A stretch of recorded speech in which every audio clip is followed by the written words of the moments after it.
আসসালামু আলাইকুম। আমন্ত্রণ বাংলাদেশের সংবাদে আপনাদের সাথে আছি সেলিনা মালিক সুমি। ভারতের প্রধানমন্ত্রী নরেন্দ্র মোদীর শপথ অনুষ্ঠানে যোগ দিতে দিল্লির উদ্দেশ্যে ঢাকা ছাড়ছেন প্রধানমন্ত্রী শেখ হাসিনা। সকাল 10:15টায় হযরত শাহজালাল আন্তর্জাতিক বিমানবন্দর দিয়ে বাংলাদেশ বিমানের একটি বিশেষ ফ্লাইটে করে ঢাকা ত্যাগ করেন প্রধানমন্ত্রী শেখ হাসিনা।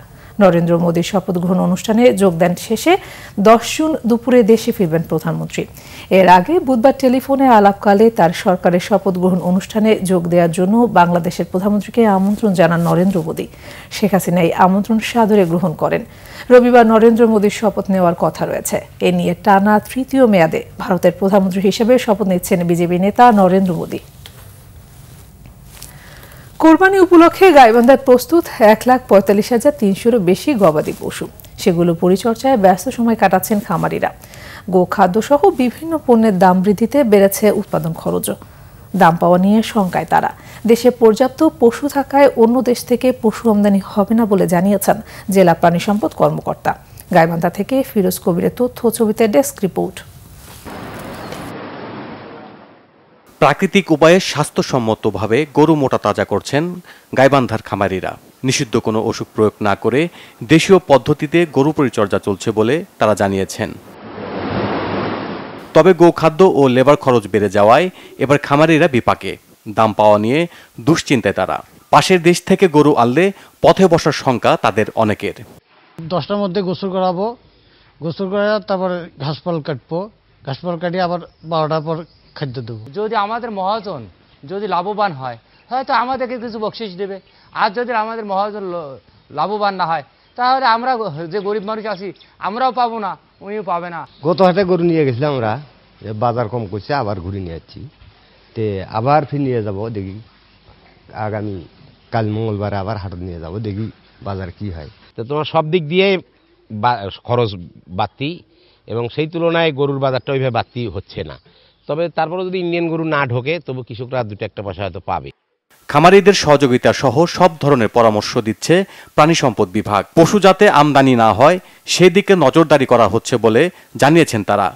বিগত প্রায় 6 মাস যাবত তাদের বিভিন্ন উৎপাদন ক্ষেত্রে, বিশেষ করে নিরাপদ মাংস উৎপাদনের ক্ষেত্রে গরু হৃষ্টপুষ্ট করানোর জন্য, খাদ্য উৎপাদন খরচ কমানোর জন্য তাদেরকে দানাদার খাদ্যের কমায় নিয়ে এসে ঘাস উৎপাদনের ক্ষেত্রে আমরা বেশি পরামর্শ দিয়েছি।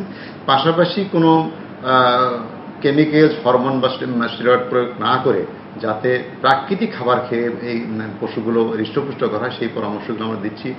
গাইবান্ধায় কোরবানির পশুর চাহিদা 1,23,051টি। অতিরিক্ত 22,330টি পশু যাবে দেশের বিভিন্ন জেলায়। Bangla vision news desk.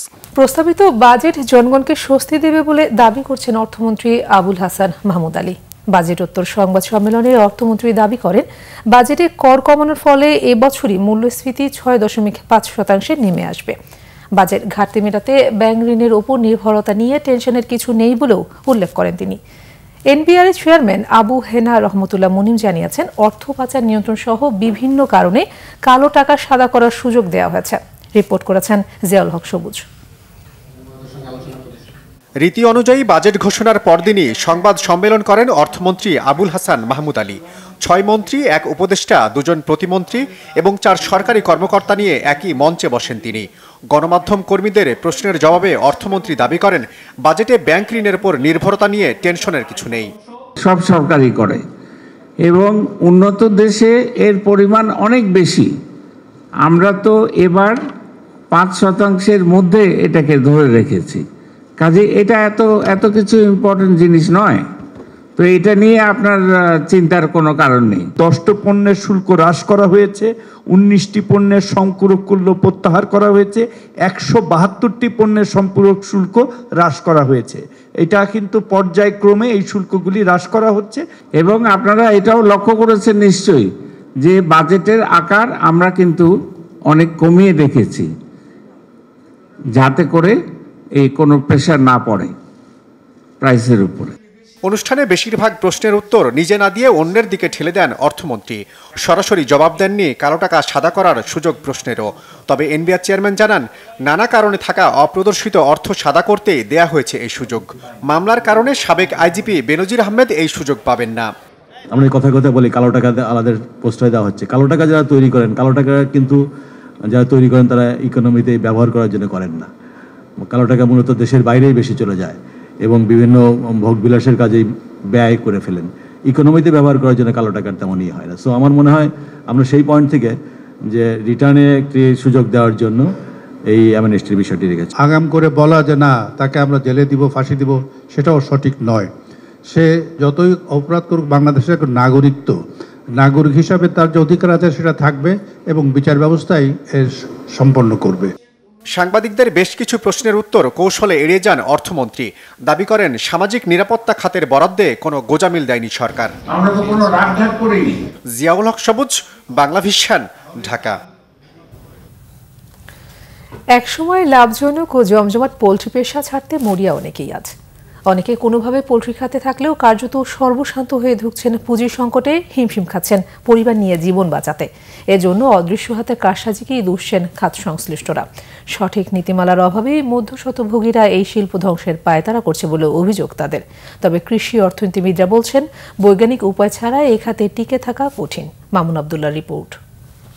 এখন যদি ফার্মের মধ্যে আসি তো গলজাটা তুপ করে ওঠে, বাচ্চাগুলো কই গেল, মুরগি নাই, কিছু নাই, খুব কষ্ট লাগে, খুবই কষ্ট লাগে। আসলে বাচ্চাগুলাকে নিজের সন্তানের চেয়ে বেশি লালন পালন করে করছি আমরা। সেই চিরচেনা পরিচিত খামার বারবার দেখে আতকে উঠছেন খামারি নোমান। একসময় যে ফার্মে ছিল হাজারো প্রাণ প্রবাহ, এখন সেটি অস্থায়ী গোডাউন। মন মেনে না নিলেও নিয়তির নির্মম বাস্তবতায় দাঁড়িয়ে একসময়ের এলাকা সেরা পোল্ট্রি খামারি। এই ফার্মটা দিতে পারে আমার 3 লাখ টাকা খরচ হয়েছে। এই 3 লাখ টাকার সম্পদ আমার এখন পড়ে রয়েছে, পড়ে আস্তে আস্তে নষ্ট হয়ে যাচ্ছে। কিন্তু টাকার অভাবে আমরা এখন আবার ফার্ম করতে পারতেছি না। এদিকে চালান পুঁজি সবই হারিয়ে এখন অন্যের জমিতে দিনমজুরের কাজ করছেন 20 বছর পোল্ট্রি শিল্পে থাকা আরেক খামারি দেলোয়ার হোসেন। একসময় অভাব অনটন তাকে স্পর্শ না করলেও এখন তা নিত্যদিনের সঙ্গী। যে চালান পুঁজি লিয়ে নামছি, চালান পুঁজি সম্পূর্ণ শেষ হয়ে গেছে। এখন আমাদের সামনে তো ব্যবসা করবো, আমাদের ব্যবসা করার তেমন টাকা পয়সা নাই, মানে কি করবো, যার জন্য খামারি বন্ধ। তাদের মতো একই দশার দিকে যেতে হচ্ছে নারায়ণগঞ্জের সোনারগাঁও উপজেলার বেশিরভাগ খামারিকেই।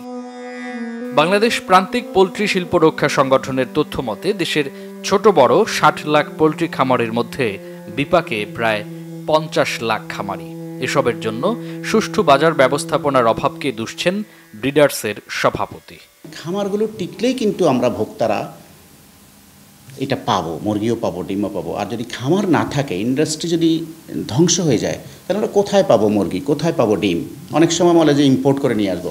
আসলে এই জিনিস ইম্পোর্ট করে এনে এই 18 কোটি 20 কোটি মানুষকে এর নেসেসিটি এটা দেওয়া আসলে সম্ভব না। পোলট্রিতে একটা মিনিমাম এবং ম্যাক্সিমাম প্রাইস, এই দুইটা ঠিক করতে হবে। বাজার ব্যবস্থাপনায় যে অস্থিতিশীল অবস্থা, যেমন খামারের পরে যেই মধ্যস্বত্বভোগীরা আছে, এরা যেন অধিক মুনাফা করতে না পারে, এদের সিলিংটাও ঠিক করে দেওয়া দরকার। তবে ঝোঁকের বশে অতি মুনাফার আশায় নয়, বরং বৈজ্ঞানিক উপায়ে খামার পরিচালনা করার পরামর্শ কৃষি বিশেষজ্ঞদের। প্রথমত, যেহেতু একটি জীবন্ত প্রাণী, কাজেই তাকে স্বাস্থ্যসম্মতভাবে পালন করার সকল বৈজ্ঞানিক পদ্ধতিগুলোকে আমাদের মানতে হবে। বুঝে শুনে আসুন, সবার জন্য সব ব্যবসা না, এবং রাতারাতি আমি খুব লাভ করে এখান থেকে চলে যাব এমন ব্যবসা এটা না। সরকারের সর্বোচ্চ মহল নজর দিলে দেশের কর্মসংস্থানের বিশাল খাত পোল্ট্রি শিল্প এখনও রক্ষা করা সম্ভব বলে মনে করেন সংশ্লিষ্টরা। মামুন আবদুল্লাহ, বাংলা ভিশন, ঢাকা। এই ছিল এখনকার মতো। পরের সংবাদ বেলা 12টায় দেখার আমন্ত্রণ রইল। এছাড়া বাংলা ভিশন সংবাদ এবং সংবাদ সংশ্লিষ্ট অনুষ্ঠান দেখতে ভিজিট করুন www.bvnews24.com ও facebook.com/banglavisionnews এবং সাবস্ক্রাইব করুন youtube.com/banglavisionnews। ধন্যবাদ সবাইকে।